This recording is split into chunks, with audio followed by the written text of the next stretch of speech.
मित्रों, एक बार की बात है, एक राजा था। उनका नाम राजा दिलीप था। राजा दिलीप आपकी शादी को काफी साल हो गए थे, लेकिन फिर भी उनके कोई पुत्र नहीं था। इसीलिए वो अपने गुरु वशिष्ठ के पास गए। गुरु ने कहा कि तुमसे एक अपराध हुआ है, इसीलिए तुम्हें पुत्र नहीं हो पा रहा।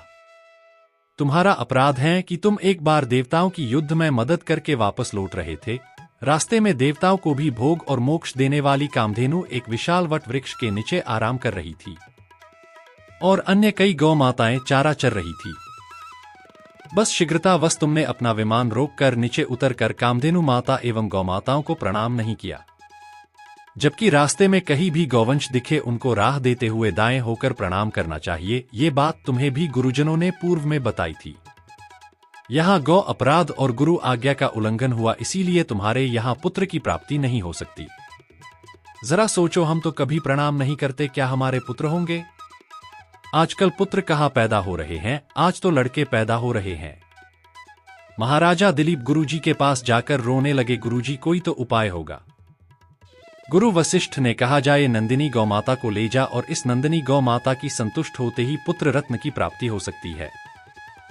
नंदिनी गौ माता ही कामधेनु गाय की पुत्री थी। अब तुम्हें पुत्र केवल गौ माता दे सकती हैं। राजा दिलीप ने नंदिनी गौ माता की बहुत सेवा की। जब गौ माता चले तो वो भी चलते थे। जब गौ माता खाए तभी वो खाता थे। एक दिन गौ माता ने दिलीप राजा की परीक्षा करनी चाहिए। जैसे ही प्रकृति का सौंदर्य निहारते राजा दिलीप की दृष्टि फिरी, नंदिनी गौ माता गुफा में चली गई। उस गुफा में एक शेर था। शेर ने गौ माता को पकड़ लिया और गौ माता करुण पुकार कर डकारने लगी और राजा दिलीप से मदद की गुहार लगाने लगी।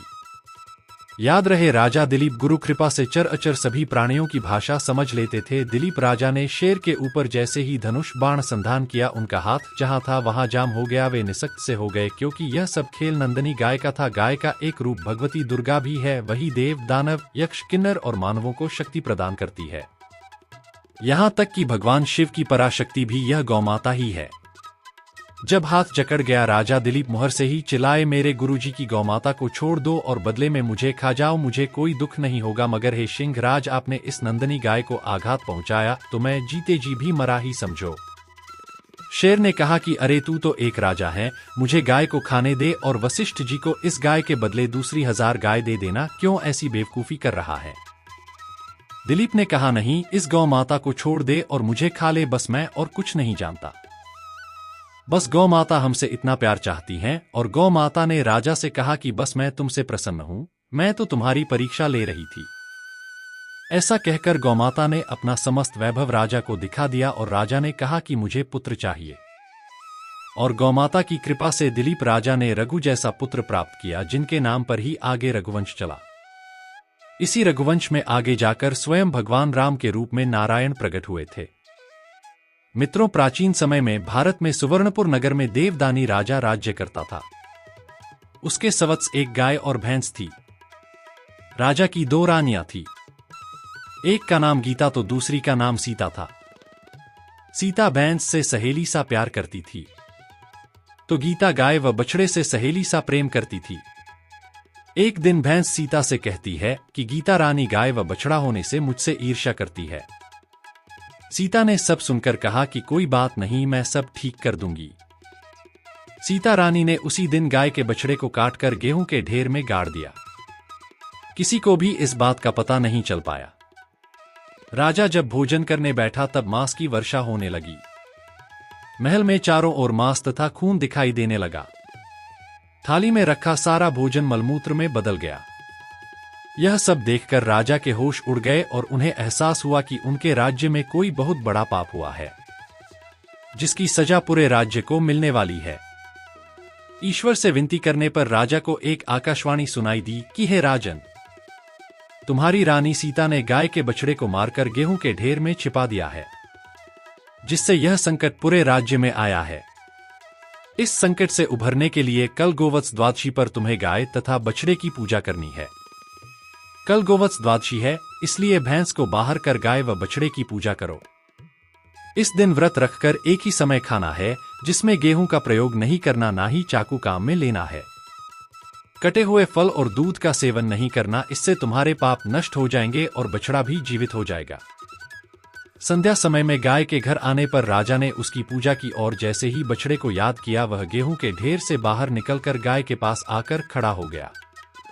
यह सब देख राजा अत्यंत प्रसन्न हुआ और उसने राज्य में सभी को गोवत्स द्वादशी का व्रत करने का आदेश दिया। प्राचीन काल की बात है। राजा जनक ने ज्यों ही योग बल से शरीर का त्याग किया, त्यों ही एक सुंदर सजा हुआ विमान आ गया और राजा दिव्य देहधारी सेवकों के साथ उस पर चढ़कर चले। विमान यमराज की संयमनीपुरी के निकटवर्ती मार्ग से जा रहा था। ज्यों ही विमान वहां से आगे बढ़ने लगा, त्यों ही बड़े ऊंचे स्वर से राजा को हजारों मुखों से निकली हुए करुण ध्वनि सुनाई पड़ी, पुण्यात्मा राजन, आप यहां से जाइए नहीं। आपके शरीर को छूकर आने वाली वायु का स्पर्श पाकर हम यातनाओं से पीड़ित नरक के प्राणियों को बड़ा ही सुख मिल रहा है। धार्मिक और दयालु राजा ने दुखी जीवों की करुण पुकार सुनकर दया करके निश्चय किया कि जब मेरे यहाँ रहने से इन्हें सुख मिलता है तो बस मैं यही रहूंगा। मेरे लिए यही सुंदर स्वर्ग है। राजा वहीं ठहर गए। तब यमराज ने उनसे कहा, यह स्थान तो दुष्ट, हत्यारे पापियों के लिए है। हिंसक, दूसरों पर कलंक लगाने वाले, लुटेरे, पतिपरायणा पत्नी का त्याग करने वाले, मित्रों को धोखा देने वाले, दंभी, द्वेष और उपहास करके मन वाणी शरीर से कभी भगवान का स्मरण न करने वाले जीव यहाँ आते हैं और उन्हें नरकों में डालकर मैं भयंकर यातना दिया करता हूँ। तुम तो पुण्यात्मा हो, यहाँ से अपने प्राप्य दिव्यलोक में जाओ। जनक ने कहा, मेरे शरीर से स्पर्श की हुई वायु इन्हें सुख पहुंचा रही है, तब मैं कैसे जाऊं? आप इन्हें इस दुख से मुक्त कर दे तो मैं भी सुखपूर्वक स्वर्ग में चला जाऊंगा। यमराज ने कहा, ये कैसे मुक्त हो सकते हैं? इन्होंने बड़े बड़े पाप किए हैं। इस पापी ने अपने पर विश्वास करने वाली मित्र पत्नी पर बलात्कार किया था, इसलिए इसको मैंने लोहशंकु नामक नरक में डालकर 10,000 वर्षों तक पकाया है। अब इसे पहले सुअर की फिर मनुष्य की योनि प्राप्त होगी और वहां पर नपुंसक होगा। यह दूसरा बलपूर्वक व्यभिचार में प्रवृत्त था, 100 वर्षों तक रौरवनरक में पीड़ा भोगेगा। इस तीसरे ने पराया धन चुराकर भोगा था, इसलिए दोनों हाथ काटकर इसे पुय शोषित नामक नरक में डाला जाएगा। इस प्रकार ये सभी पापी नरक के अधिकारी हैं। तुम यदि इन्हें छुड़ाना चाहते हो तो अपना को पुण्य अर्पण करो। एक दिन प्रातः काल शुद्ध मन से तुमने मर्यादा पुरुषोत्तम भगवान श्री रघुनाथ जी का ध्यान किया था और अकस्मात राम नाम का उच्चारण किया था, बस वही पुण्य इन्हें दे दो। उससे इनका उद्धार हो जाएगा। राजा ने तुरंत अपने जीवन भर का पुण्य दे दिया और इसके प्रभाव से नरक के सारे प्राणी नरक यंत्रणा से तत्काल छूट गए तथा दया के समुद्र महाराज जनक का गुण गाते हुए दिव्य लोक को चले गए। तब राजा ने धर्मराज से पूछा, जब धार्मिक पुरुषों का यहाँ आना ही नहीं होता तब फिर मुझे यहाँ क्यों लाया गया? इस पर धर्मराज कहा, राजन, तुम्हारा जीवन तो पुण्यों से भरा है, पर एक दिन तुमने छोटा सा पाप किया था। तुमने चरती हुई गाय को रोक दिया था। उसी पाप के कारण तुम्हें नरक का दरवाजा देखना पड़ा। अब तुम उस पाप से मुक्त हो गए और इस पुण्यदान से तुम्हारा पुण्य और भी बढ़ गया। तुम यदि इस मार्ग से न आते तो इन बेचारों का नरक यंत्रणा से कैसे उद्धार होता? तुम जैसे दूसरों के दुख से दुखी होने वाले दयाधाम महात्मा दुखी प्राणियों का दुख हरने में ही लगे रहते हैं। भगवान कृपा सागर है। पाप का फल भुगताने के बहाने इन दुखी जीवों का दुख दूर करने के लिए ही इस संयमनी के मार्ग से उन्होंने तुमको यहाँ भेज दिया है। तदंतर राजा धर्मराज को प्रणाम करके परमधाम को चले गए। दोस्तों, सावन में गौ माता की सेवा करने का क्या फल मिलता है, आइए जानते हैं सावन में गौ माता की सेवा का फल। सावन का महीना हिंदू धर्म में विशेष महत्व रखता है। इस समय में भगवान शिव की उपासना की जाती है और इस पवित्र मास में किए गए सभी धार्मिक कार्यों का महत्व और भी बढ़ जाता है। सावन के इस पावन महीने में गौ माता की सेवा करने से विशेष फल की प्राप्ति होती है। आइए जानते हैं सावन में गौ सेवा का महत्व और इसके लाभ। गाय को हिंदू धर्म में माता का दर्जा दिया गया है। इसे पृथ्वी का प्रतिनिधित्व माना जाता है। गौ माता में 33 करोड़ देवी देवताओं का वास होता है, इसलिए इसकी सेवा से सभी देवी देवताओं की कृपा प्राप्त होती है। विशेष रूप से सावन के महीने में गौ माता की सेवा का महत्व इसलिए और भी बढ़ जाता है क्योंकि यह मास स्वयं भगवान शिव को प्रिय है। गौ सेवा करने से भगवान शिव की विशेष कृपा प्राप्त होती है और व्यक्ति को मोक्ष की प्राप्ति होती है। गौ सेवा से घर में सुख, शांति और समृद्धि आती है। विशेष रूप से सावन के महीने में गौ माता की सेवा करने से धन धान्य की वृद्धि होती है। ऐसी मान्यता है कि जो व्यक्ति इस पवित्र मास में गौ माता को चारा, जल या अन्य कोई सामग्री अर्पित करता है, उसके जीवन में कभी भी धन की कमी नहीं होती। भगवान शिव की कृपा से उस व्यक्ति के परिवार में हमेशा खुशहाली बनी रहती है। गौ माता की सेवा से व्यक्ति को स्वास्थ्य लाभ भी मिलता है। ऐसा कहा जाता है कि गौ माता के दूध, गोबर और गोमूत्र में विशेष औषधीय गुण होते हैं। सावन के महीने में यदि गौ माता की सेवा की जाए तो व्यक्ति के सभी रोग व्याधियां दूर हो जाती हैं। गौ सेवा से मानसिक शांति भी प्राप्त होती है, जो आज के तनावपूर्ण जीवन में अत्यंत आवश्यक है। गौ सेवा को पापों का नाश करने वाला भी माना गया है। यह मान्यता है कि सावन के पवित्र मास में गौ माता की सेवा से व्यक्ति के सभी पाप धुल जाते हैं। जो भी व्यक्ति अनजाने में या जानबूझकर किए गए पापों से मुक्ति पाना चाहता है, उसे सावन के महीने में गौ सेवा अवश्य करनी चाहिए। गौ माता को चारा खिलाने, पानी पिलाने या उसकी देखभाल करने से व्यक्ति के सभी दोष समाप्त हो जाते हैं। गौ सेवा से व्यक्ति की आत्मा की शुद्धि होती है और उसे आध्यात्मिक उन्नति का मार्ग प्राप्त होता है। सावन का महीना ध्यान और साधना का समय होता है और इस समय में गौ सेवा से साधक को विशेष आध्यात्मिक फल की प्राप्ति होती है। इससे मन और आत्मा को शांति मिलती है और साधक को परमात्मा के करीब जाने का अनुभव होता है। गौ माता की सेवा से गृहस्थ जीवन में शांति और स्थायित्व आता है।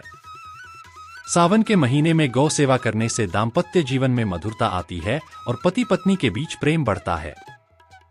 गौ सेवा से परिवार के सदस्यों के बीच प्रेम और सामंजस्य बना रहता है, जिससे परिवार में हमेशा सुख शांति बनी रहती है। गौ माता की सेवा से संतान सुख की भी प्राप्ति होती है। जो दंपति संतान सुख से वंचित हैं, उन्हें सावन के महीने में गौ माता की विशेष सेवा करनी चाहिए। ऐसा कहा जाता है कि गौ सेवा से भगवान शिव प्रसन्न होते हैं और ऐसे दंपतियों को संतान का आशीर्वाद मिलता है। सावन के महीने में गौ सेवा का फल केवल इस जीवन तक ही सीमित नहीं रहता, बल्कि मृत्यु के बाद भी इसका प्रभाव रहता है। ऐसा माना जाता है कि जो व्यक्ति सावन के महीने में गौ सेवा करता है, उसे मृत्यु के बाद स्वर्ग की प्राप्ति होती है। उसके पितर भी तृप्त होते हैं और उसे मोक्ष की प्राप्ति होती है। सावन के महीने में व्रत और उपवास का भी विशेष महत्व है। यदि व्रत के साथ साथ गौ सेवा की जाए तो इसका फल कई गुना बढ़ जाता है। व्रत रखने से शरीर और मन की शुद्धि होती है और गौ सेवा से आत्मा की शुद्धि। इस प्रकार व्रत और गौ सेवा का संयुक्त फल व्यक्ति को जीवन में सुख, शांति और समृद्धि प्रदान करता है। सावन के महीने में शिवलिंग पर जल चढ़ाने और गौ माता की सेवा का संयुक्त फल अत्यंत पुण्यकारी होता है। इससे भगवान शिव की कृपा शीघ्र प्राप्त होती है और व्यक्ति के सभी कष्ट दूर हो जाते हैं। शिवलिंग पर गौ माता का दूध अर्पित करना विशेष फलदायी माना जाता है, जो व्यक्ति के जीवन को सुखमय बनाता है। सावन के महीने में गौ सेवा के साथ साथ गौ माता को दान देने का भी विशेष महत्व है। गौ माता को चारा, गुड़, रोटी और अन्य सामग्री का दान करने से व्यक्ति के जीवन में आने वाली सभी बाधाएं दूर हो जाती हैं। यह दान सभी प्रकार के पापों को नष्ट करता है और व्यक्ति को पुण्य की प्राप्ति होती है। हिंदू धर्म के प्राचीन वेदों और ग्रंथों में गौ सेवा का विशेष उल्लेख मिलता है। ऋग्वेद, यजुर्वेद, सामवेद और अथर्ववेद में गौ माता की महिमा का वर्णन किया गया है। इन वेदों के अनुसार गौ सेवा से व्यक्ति को धर्म, अर्थ, काम और मोक्ष की प्राप्ति होती है। सावन के महीने में गौ सेवा करने से वेदों के अनुसार सभी 4 पुरुषार्थों की प्राप्ति होती है। सावन के महीने में किए गए धार्मिक अनुष्ठानों में गौ सेवा का विशेष महत्व होता है। यदि कोई यज्ञ, हवन या पूजन कर रहा है तो उसे गौ माता की सेवा अवश्य करनी चाहिए। इससे यज्ञ और पूजन का फल और भी बढ़ जाता है और व्यक्ति को विशेष पुण्य की प्राप्ति होती है। सावन के महीने में अन्नदान का भी विशेष महत्व होता है। यदि अन्नदान के साथ साथ गौ सेवा की जाए तो इसका फल अत्यंत शुभ माना जाता है। अन्नदान से जहां भूखों को तृप्ति मिलती है, वहीं गौ सेवा से व्यक्ति को विशेष पुण्य की प्राप्ति होती है। इससे भगवान शिव की विशेष कृपा प्राप्त होती है। सावन के महीने में गौ सेवा करने से न केवल व्यक्ति का बल्कि उसके पूरे कुल का कल्याण होता है। यह माना जाता है कि गौ सेवा से परिवार के सभी सदस्य सुखी और समृद्ध होते हैं। इसके अलावा गौ सेवा से कुल के पितरों को भी तृप्ति मिलती है, जिससे कुल में आने वाली सभी बाधाएं दूर हो जाती है। गौ सेवा से पर्यावरण का भी संरक्षण होता है। गौ माता का गोबर और गोमूत्र प्राकृतिक उर्वरक के रूप में काम करता है, जो मिट्टी की उर्वरता को बढ़ाता है। सावन के महीने में गौ सेवा करने से व्यक्ति पर्यावरण संरक्षण में भी अपना योगदान देता है। यह कार्य न केवल धार्मिक बल्कि सामाजिक दृष्टिकोण से भी महत्वपूर्ण है। सावन के महीने में गौ सेवा के विशेष धार्मिक अनुष्ठान किए जाते हैं। इसमें गौ माता की पूजा, उसे स्नान कराना, उसके लिए विशेष भोजन तैयार करना और उसकी सेवा में लगे रहना शामिल होता है।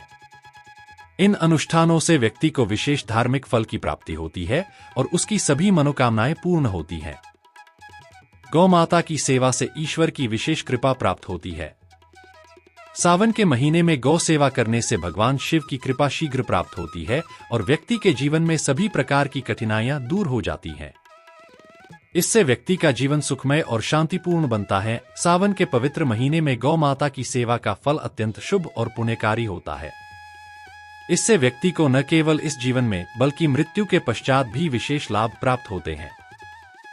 गौ सेवा से व्यक्ति को धर्म, अर्थ, काम और मोक्ष की प्राप्ति होती है, जो जीवन का परम लक्ष्य है। सावन के महीने में गौ सेवा अवश्य करनी चाहिए ताकि भगवान शिव की विशेष कृपा प्राप्त हो और जीवन में इसी समय में गौ माता की महिमा और उनकी शिवजी के साथ जुड़ी हुई एक पवित्र कथा का वर्णन भी मिलता है।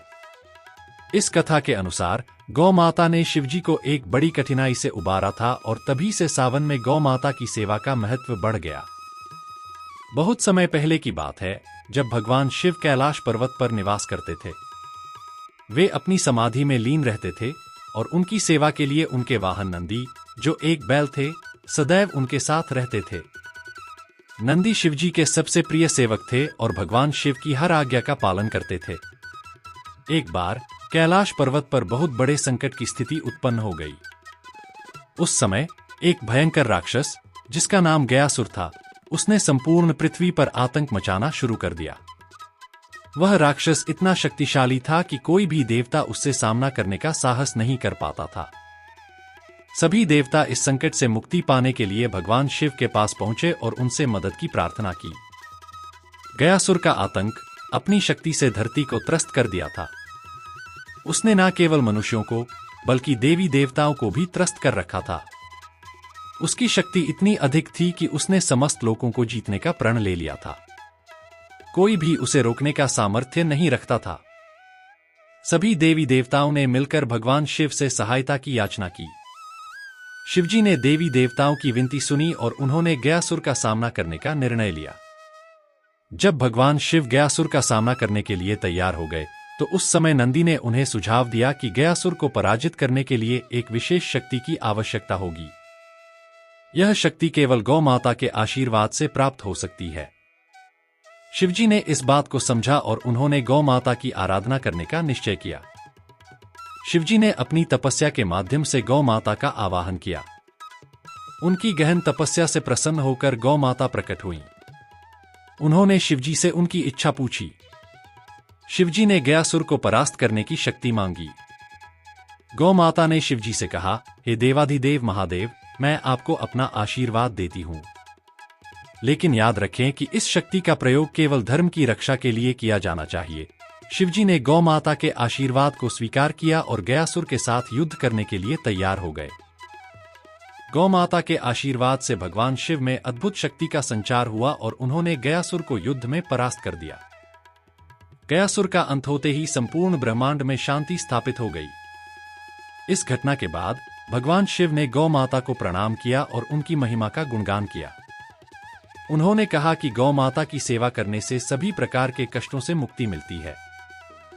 सावन के महीने में गौ सेवा करने से विशेष फल की प्राप्ति होती है, क्योंकि यह वही समय है जब गौ माता ने भगवान शिव को अपनी शक्ति प्रदान की थी। शिवजी ने यह भी कहा कि जो भी व्यक्ति सावन के महीने में गौ माता की सेवा करेगा, उसे जीवन में कभी भी किसी प्रकार की कठिनाइयों का सामना नहीं करना पड़ेगा। उसके जीवन में सुख, समृद्धि और शांति बनी रहेगी। मित्रों, गौ माता की इस कथा से यह स्पष्ट हुआ कि सावन के महीने में गौ माता की सेवा करने से भगवान शिव की विशेष कृपा प्राप्त होती है। यह महीना केवल शिवजी की उपासना का ही नहीं, बल्कि गौ सेवा का भी समय है। इसलिए हिंदू धर्म में सावन का महीना न केवल भगवान शिव की भक्ति के लिए बल्कि गौ माता की सेवा के लिए भी महत्वपूर्ण माना गया है।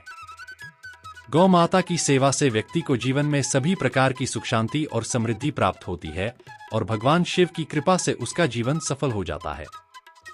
इस महीने में शिवजी की आराधना करने से विशेष फल की प्राप्ति होती है। इसी महीने से जुड़ी एक प्राचीन कथा है जो शिवजी और गौ माता के संबंध की महिमा का वर्णन करती है। इस कथा के अनुसार गौ माता ने अपनी सेवा और समर्पण से भगवान शिव को एक बड़ी विपदा से बचाया था और तभी से सावन के महीने में गौ माता की सेवा का विशेष महत्व बढ़ गया। यह कथा त्रेता युग की है, जब पृथ्वी पर अत्याचार बढ़ गए थे। राक्षसों ने अपने अत्याचारों से सभी लोगों को त्रस्त कर दिया था। उस समय सभी देवता और ऋषिमुनि भगवान शिव की शरण में गए और उनसे इस समस्या का समाधान करने की प्रार्थना की। शिवजी ने उनकी प्रार्थना सुनकर कहा कि वे शीघ्र ही इस संकट का निवारण करेंगे।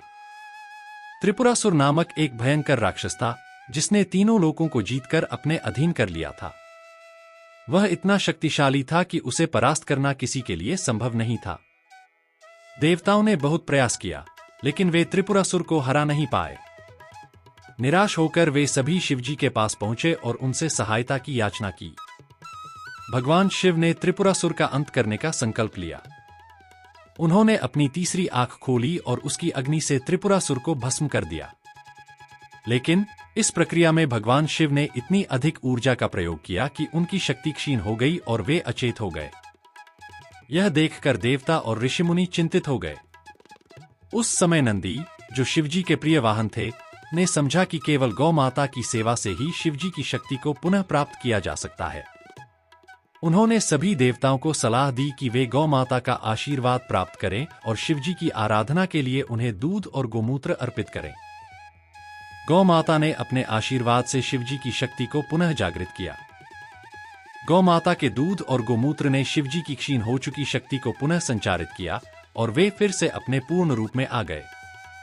शिवजी ने गौ माता के इस उपकार को कभी नहीं भुलाया और कहा कि सावन के महीने में गौ माता की सेवा करने से भगवान शिव की विशेष कृपा प्राप्त होती है। उन्होंने यह भी कहा कि गौ सेवा करने से व्यक्ति को इस जीवन में ही नहीं बल्कि अगले जीवन में भी पुण्य की प्राप्ति होती है। शिवजी ने यह वरदान दिया कि जो भी व्यक्ति सावन के महीने में गौ माता की सेवा करेगा उसकी सभी मनोकामनाएं पूर्ण होंगी और वह जीवन में कभी भी किसी प्रकार की कठिनाइयों का सामना नहीं करेगा। इस कथा से यह स्पष्ट होता है कि सावन का महीना केवल भगवान शिव की आराधना के लिए ही नहीं बल्कि गौ सेवा के लिए भी अत्यंत महत्वपूर्ण है। गौ माता की सेवा से व्यक्ति को जीवन में सुख, शांति और समृद्धि की प्राप्ति होती है। यह मास विशेष रूप से गौ माता की कृपा प्राप्त करने का समय है और इस समय में उनकी सेवा करने से भगवान शिव की भी विशेष कृपा प्राप्त होती है। इस प्रकार सावन के महीने में गौ माता की सेवा करने से व्यक्ति को न केवल धार्मिक लाभ प्राप्त होता है बल्कि जीवन में आने वाली सभी कठिनाइयों से भी मुक्ति मिलती है। सावन का महीना भगवान शिव और गौ माता की आराधना का समय है जो जीवन में असीम आनंद और समृद्धि लेकर आता है। मित्रों, अगर आपको हमारा वीडियो पसंद आया हो तो प्लीज ज्यादा से ज्यादा लाइक, शेयर और सब्सक्राइब के बटन को क्लिक करना ना भूले। धन्यवाद। जय गौ माता की।